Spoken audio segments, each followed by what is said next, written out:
What's up, everybody? Welcome back to AMG 101. This is episode number 4. I'm Peyton. I'm Cam. And we are going to start off this episode with a little segment we like to call Contender or Pretender. We're going to look at some of the top teams in the league. And we're going to go say if we think they're a contender, they might have a shot at the Super Bowl, or if they might not make the playoffs, or maybe they're not actually, or they might make the playoffs but won't win a game or two. So I think let's start off with I just want to mention the Chiefs briefly, just for a second. And you might think this might be on the list, but Chiefs are a far and away contender for both of us, I believe. And we don't really need to talk about them. We think they're a definite contender. We'll be back in the playoffs, possibly back in the Super Bowl. But we're going to go ahead and move on past them to the Cowboys, who are at a surprising 4-0. I don't think a lot of people would have put them at 4-0 coming into the season, especially with the last two games they've played the Giants, the defending champions, and the Rams, who were a playoff team. And you got to be impressed with these wins so far, Cam. So what do you think? Pretender or contender? For me personally, I'm going to have to say pretender, just because they just don't have any playoff experience. You look at the last two seasons, barely missed both times. And really the thing is, the thing that I guess that's hurt them the most early in the season, they lose those close games, kind of hurts them down the road. But here at the beginning of the season this year, they are 4-0. They did have some big close wins. But you got to look at their schedule. They play the Seahawks, play the Giants again. They play the Eagles 2 more times. They also play the Bills, the Dolphins, who've kind of been off to a slow start, but I feel like they're kind of going to pick it up here later in the season. Just looking at this, at the end of their schedule, I don't know if they have it in them. So, I'm going to say they're a pretender. I know they're off to a good start, but we'll see what happens later down the line. I am going to disagree with you here. I'm going to say they're a contender, and the reason why is I think they've been so close to the playoffs the last 2 years, just a game off, even like tied for the lead of the division, just couldn't get the tiebreakers. I think this is the year they were like, we want to win this division. The Giants won the Super Bowl last year in our division, and we think it's our turn. So I think they're a determined team to make this playoffs and hopefully make a run. I think they got a lot of confidence this year. Running the ball with Zeke, he's looked amazing. And I think it might be enough to at least get them a few playoff wins, hopefully, for the Cowboys. So I'm going to call them a contender. And we'll move on to the Cardinals, who are 4-1, coming off a loss to the Rams. They were 4-0 with some pretty good wins. Cam, what do you think? Are they a contender or a pretender? You know what? At the beginning of the season, I was very high on the Cardinals just because of the moves they made on the defensive side of the ball. They have a really good defense.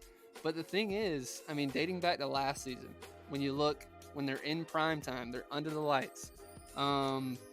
They couldn't get it done against New York, and I know I've said this before and brought this up. They blew a 27-7 lead against New York, lost the game, got knocked out of the playoffs. Here again, they're on AMG Live last night, up against the Rams, big divisional game. They have a 14-0 lead. They completely implode in the second half. The Rams go, I believe, on a 31-7 run, something of that sort. And then you look in the last drive of the game, and you see Kyler roll outside the pocket, runs out of bounds, throws the ball at the defender's feet. I don't know what was happening, but this team just can't seem to get it done under the lights in the big stage. I'm going to say they're a pretender, Peyton. I'm going to disagree with you, and I'm going to say they're a contender. And maybe they haven't been able to get it done in the lights so far, but these games early in the season where maybe they haven't got it done against the Rams, I think it's good practice for them. You know what? They're seeing how they can't win now. They know what they need to fix. They got to make those big drives at the end of the games. They can't let teams go on runs like the Giants last year, the Rams this year. They got to control the ball. They got to, when they get up big, it's okay to run it, but they got to keep scoring. They can't just let the other team make a comeback, and they got to control that game. I think the Cardinals are learning slowly what it's going to take to win those big games, those big playoff games when they get there. And I think this is the year, maybe a Super Bowl. It's possible. They've had some huge wins this season against the Lions, 28-7. That's a huge win. Yeah. Then they go and beat the Colts, and then they go to Baltimore and beat the Ravens. All three of those huge wins. I'm looking at the beginning of the season. I'm not sure if they're winning any of those games, but they won all three. Now they have a little bit of a setback with the Rams, but that's just one game. And I think they're going to bounce back from that, and they're going to go on a little run, I think, again. and they'll definitely be in the playoffs. The question is just going to be, can they get over that hump, get past a couple playoff wins, and maybe into the Super Bowl? And we'll just have to wait and see. But the real big thing with them is they have to keep possession of the ball, and when they go up big, they have to hold on to that lead. That's their biggest thing moving forward. Oh yeah, for sure. Kyler got to hold on to the ball. Less interceptions for him would be huge. And then moving on, we'll head over to the AFC, and we got the Steelers at 4-1. That is not something I thought I would be saying coming into this season. But what do you think about the Steelers? Honestly, I mean, I figured last season, they went through 5 different quarterbacks, and I felt like they were contending in some games. I felt like they were just a quarterback away from maybe being that playoff team. But you got to look at what they've done this year. They took down the Ravens. The Ravens are always in the playoff mix. And they took down the Raiders. I know the Raiders have kind of been off to a slow start, but that's a team with Max Crosby, who I believe won Defensive Player of the Year last year. Yes. And Aaron Rodgers, who, I mean, we all know Aaron Rodgers can do his thing. So I just feel like Baker has really surprised everybody. He's had a great season. That's a big deal. Big reason why they're 4-1. And then Darren Waller. That was a great addition for the Steelers. I'm going to say they're a contender. I wouldn't have said this at the beginning, but just based on what they've done here in the first part of the season, I'm going to say they're a contender. I am going to disagree with you here. I think they're a pretender, and they've had some big wins this season so far. I will give them credit there. They've looked good. And, I mean, they could go on to win the AFC North. It's just once they get into the playoffs, how much do I believe in Baker Mayfield? He's getting the job done at the moment. But when it comes down to in the playoffs, under the lights, everybody's watching, can he make the big plays? And I'm not sure I believe in him quite yet. He could definitely prove me wrong. He could lead them to a playoff win. I don't know. But at the moment, I'm not the biggest believer in Baker Mayfield. He had some rough couple of seasons with the Browns. I mean, he got replaced last year by a rookie, and I mean that never is a good thing for a quarterback that's not even that old. He's already getting replaced, and I mean he did come to the division rival, and maybe he's got something to prove. I think he kind of has a chip on his shoulder. He lost his job in Cleveland, but him and Darren Waller, I think they're going to be scary for this season. I really do. So I mean, we'll see. I hope he proves me wrong, but I mean right now I'm going to call him a pretender, but they could prove me wrong. Definitely, they've looked good this season. So moving on, we'll go back to the NFC, and we got the Saints at 3-1. What do you think? I'm a huge believer in Tom Brady. I loved the addition of Tom Brady, bringing him to New Orleans. The only thing I'm kind of worried about, Jamar Chase has kind of had a quiet season. They kind of traded their future for him, 2 firsts and a second. Michael Thomas has kind of had a quiet year. Mason has been great, but I just think they have way too many weapons to not be a contender. I know these guys are kind of off to a little bit of a slow start, but I see that picking up here during the rest of the season. I think the Saints, despite them being in a tough division, I'm going to say they're a contender. And like I said, I know they had a slow season last year, but with the addition of Tom Brady, they found their guy. I think they're going to squeeze into the playoffs. I'm going to disagree with you. I'm going to say they're a pretender, and here I look at their schedule. They do have the quality win over the Jaguars, but they haven't played another playoff team from last year yet. I mean, they've lost to the Jets first game, which was a shocker, and then beat the Jaguars, beat the football team, beat the Vikings. But those are 2 teams that have struggled the past few years. I'm not ready to say those are great wins for the Saints. Now, when they face the Buccaneers coming up and the Bears, both of those games back-to-back, that'll definitely show me a lot. I mean, it might change my opinion. Maybe it'll change them into a contender for me. But right now, I don't think they have a win that really, besides the Jaguars, that really is a proof that they're going to be able to go far in the playoffs. And both of those games are at the Bucs, at the Bears. If they win both of those games, then I'm feeling really confident in the Saints. But I just can't say that yet. Yeah. And of course they do have Brady, so you gotta have a little confidence in him, even though he's getting a little up there. And then we'll move on. Our last team is the Rams at 4-1. Cam, what do you think? For me personally, I've been saying this in these previous podcasts. I'm not a believer in Keith Turner. Last year he had 19 touchdowns, 27 interceptions. I I feel like they're a quarterback away because you look at the regular seasons that they've had, back-to-back 12-5 seasons, back-to-back NFC West championships. But I just think if they had another guy at quarterback, I know that the Rams are fine with Keith. I know they're sticking with Keith, but I think I just think they need a better quarterback, and this changes the entire team. Another thing is in the playoffs. I mean, we look at last year when they played Philly. Keith didn't perform, and I think that was kind of a big reason why they were just shy of winning that game against Philly. But I mean, if they get a quarterback, they're going to be fine. But I'm going to say they're a pretender just because of that fact. I'm not a believer in Keith at all. I'm going to say that they're a contender, and I wasn't sure, especially at the beginning of the game on AMG Live against the Cardinals, especially Keith Turner. He looked awful. I will agree. He looked terrible, missing throws left and right. But he settled down a little bit, and he eventually got the job done. Maybe it wasn't all Keith. He definitely he's going to need help. But I think the Rams have the weapons on defense in order to make that defense. You know the saying, defense wins championships. Yep. And a defense with Jalen Ramsey, I got to feel confident in. I mean, you got that kind of lockdown corner, and the rest of the defense is pretty solid. And I mean, they've given Keith Turner weapons, that's for sure. I mean, he's got Cooper Kupp, and I mean that's all you need in my opinion. Cooper Kupp. Even Cam Akers. I mean, you look at the guy, he scored 28 touchdowns last season. You add a better quarterback, this team is scary. But I'm just gonna say I'm not believing in them right now. I think if Keith can settle down just a tad and make some good throws and maybe some crunch time moments, not just a ton, be smart with the just football. A couple, yeah. I think they can be a contender, and mostly because of their defense. But I think they can be a contender. We'll just have to see how that plays out the rest of the year. But that's the end of that segment. We're gonna move on, and we're gonna give some players that have underperformed this year, disappointed, that we thought were going to have huge years. And I'll start us off. And this one is Ja'Marr Chase. And he's done okay, but through 4 games, he has 5 catches. And I think with the price tag that the Saints paid, 2 first-round picks and a second-round pick, I feel like you got to be giving the ball more to Ja'Marr Chase. He only has 140 yards through 4 games. I mean, Christopher Mason has been the far and away number 1 wide receiver on that team. He has 21 catches to compare to Ja'Marr Chase's 5. I think my question for the Saints is, what was the reasoning for giving up all of that if Ja'Marr wasn't going to be your guy? I came into that I looked at that deal and I said Ja'Marr is going to be the number 1 there, and he's just not.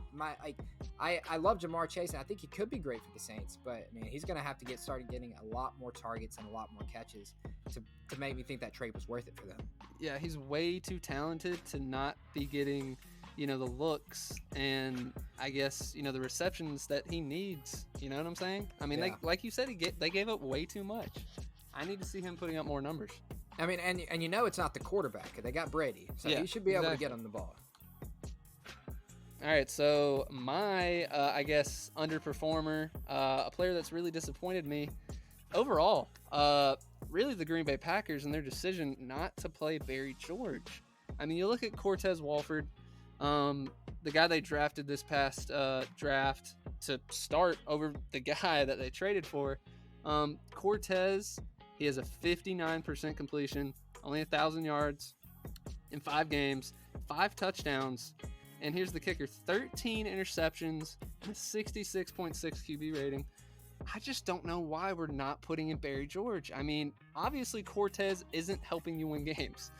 Barry George, this guy has Lamar-type talent. This guy is one of the fastest guys, if not the fastest guy, up there with Lamar in the league.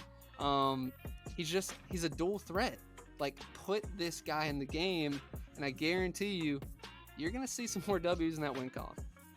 I think with the Packers, it's just they got this Cortez Walford right after they traded for Barry George. Maybe they weren't 100% positive on Barry George, and I'm not saying Barry George is 100% the guy. I would just maybe give Barry George a game or two because Cortez Walford hasn't looked amazing.